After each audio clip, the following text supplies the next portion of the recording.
materialistlər və ruhların nəzərləri bir-birini müqabilində dayanıb.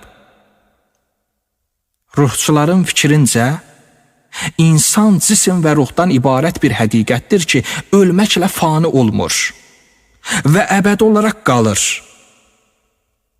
Dini məntiq, İslami mətnlər bu məsələyə dəlalət edir. İkinci nəzəriyyə budur ki, bu bədəndən başqa bir şey deyil və ölməklə məhv olur. Bədənin dağılıb aradan getməsi insan şəxsiyyətinin dağılıb məhv olması deməkdir, yox olması deməkdir insan şəxsiyyətinin.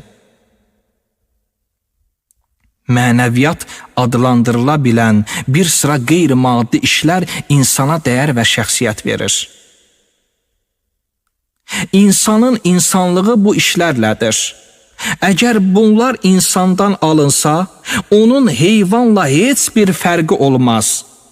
İnsanın insanlığı, danışması, onun cismi, quruluşu və bu cür xüsusiyyətlərə malik olması ilə deyil. Bəli, bunlar insanlıq demək deyil. Sədi Şirazi bu barədə söyləyir. Təni Adəmi şərif əst, becani Adəmiyyət. Nə həmin libas zibast, nişan Adəmiyyət.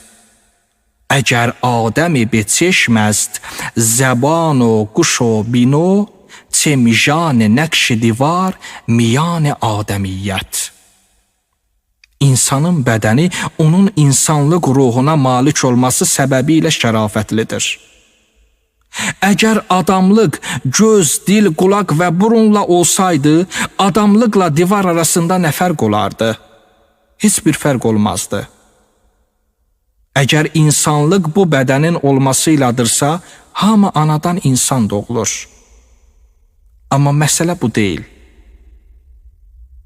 Adamlıq bir sıra sifət, əxlaq və mənaların olmasıyladır ki, insan onun nəticəsində dəyər və şəxsiyyət əldə edir.